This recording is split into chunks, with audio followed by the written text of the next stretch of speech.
Welcome to Prime News. Now look at the headlines. Relief to lessees in Goa. Supreme Court refuses to accept Shah Commission findings to act against lessees.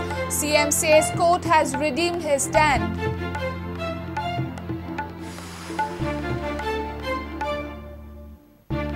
Goa Mining People's Front welcomes Supreme Court decision. Advocates Mining Corporation for Goa opposes contract mining.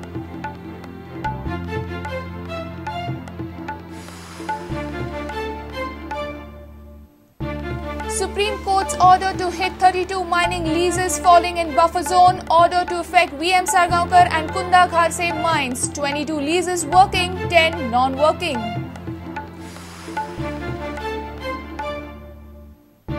Voters across 11 states and Union Territory Puducherry go to poll deciding fate of 2076 candidates for 117 constituency in round 6, round 7 on 30th.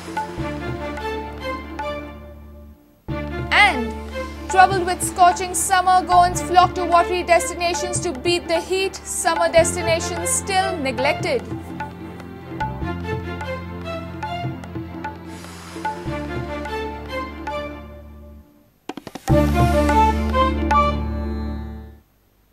Now news in detail. Supreme Court has refused to issue orders to act against lessees in Goa just on the basis of findings of the Shah Commission report. Court has contended that lessees should get enough opportunity to defend and present their side under prescribed legal provision. Supreme Court has made these things clear in its judgment on Goa mining. Chief Minister Manohar Parrikar has said that court has also reciprocated his views on Shah Commission report and action against lessees. Supreme Court has provided a big relief to the lessees in Goa. It has refused to accept Shah Commission recommendation on taking action against lessees. Court has contended that lessees should have been given enough time to present their side through a counsel and defend themselves before reaching to any conclusion. Court has clearly mentioned this stand in the judgment on Goa mining order. As the state government of Goa has taken a stand before us that no action will be taken against the mining lessees only on the basis of finding in the report of Justice Shah Commission without making its own assessment of facts and without first giving the mining lessees the opportunity of hearing and the opportunity to produce evidence in their defense. We are not inclined to squash the report of Justice Shah Commission on the ground that the provision of Section 8B and 8C of Commission of Inquiry Act 1952 and the principles of natural justice have not been complied with. Shah Commission did not consider views of lessees while drafting this report on illegal mining scam. Court has clearly contended that in such cases action cannot be taken against lessees. Section 8B and 8C of Commission of Inquiry does not permit and vouches for natural justice toward lessees. At the same time, we cannot also direct prosecution of the mining lessees on the basis of the finding in the report of the Justice Shah Commission if they have not given the opportunity of being heard and to produce evidence in their defense and not allowed the right of cross-examine and the right to be represented by a legal practitioner before the Commission as provided in Section 8B and 8C respectively of the Commissions of Inquiry Act 1952. As per Section 8B of Commission of Inquiry, any accused should be given enough opportunity to present his side with evidences. Right of a decent hearing cannot be denied to the lessees. Section 8C of Commission of Inquiry says affected person should be given a chance to present his side before Commission with a representation from his counsel.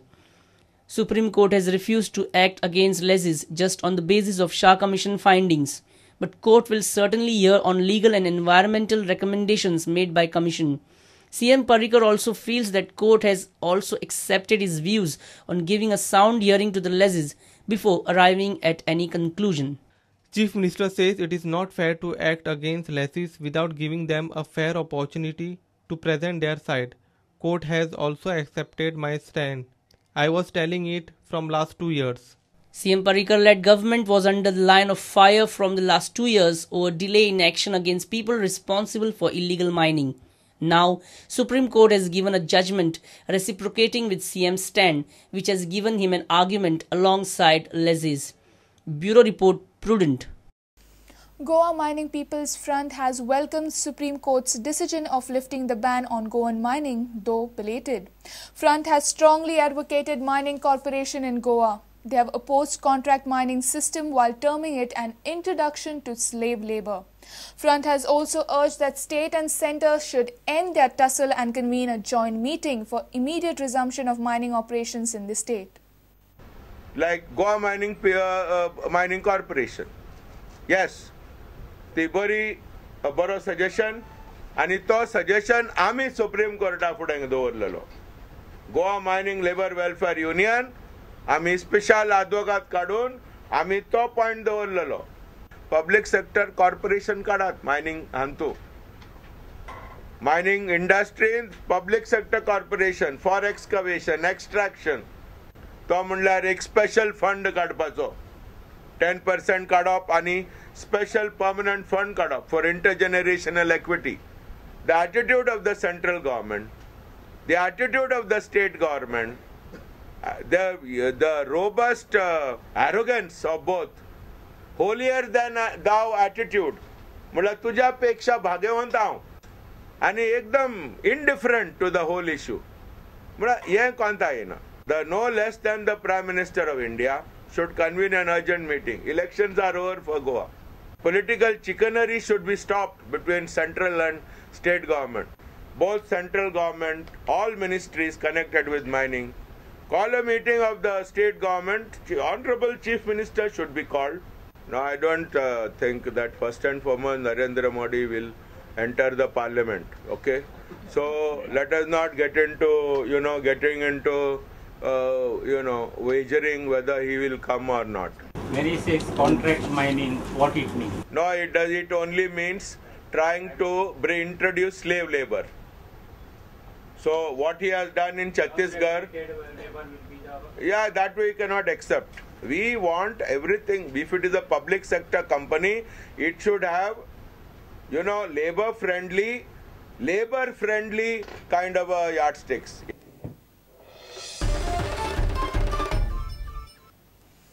Supreme Court's order on mining will affect 32 mining leases falling under the buffer zone.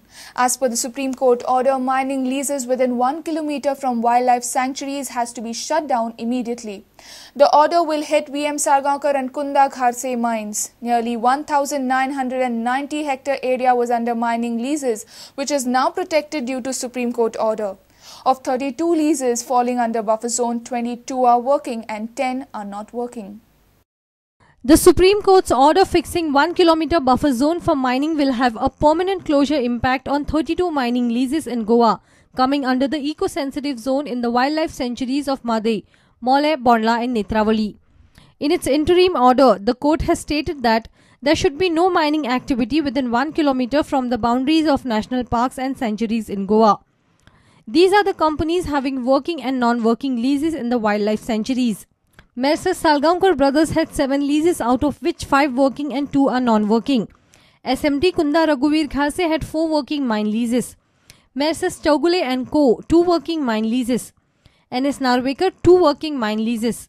Shri Achyuta V.S. Velinkar had 2 mine leases, out of 1 is working and other is non-working. Cesar Resource Limited Shri Ravindra T. Denelkar, Alexio Manuel da Costa, Rajaram Poinginkar, Vincent Fernandez, P.R. Hede, Damu S. Naik, Manuel Rege, each had 1 working mine leases, while Mingel Mascarenas, Soshidat Sri Mahalakshmi Kampunala Minera, Musa Sheikh Usman, Vinayak Naik, K.N. Sharif, Panduranga Sinai Gharso had 1 non-working mine leases. Madai Wildlife Sanctuary has total 2 working mine leases, Bhagwan Mahavir 13, Netravali 11 working mine leases. Madai Wildlife Sanctuary has total 2 working mine leases, Bhagwan Mahavir 13, Netravali 11 working mine leases. Similarly, Bhagwan Mahavir has 5 non-working mine leases. Netravali 4 and Bondla has 1 non-working mine lease. Mahesh Khadi for Prudent. It's time for a short break. Stay tuned.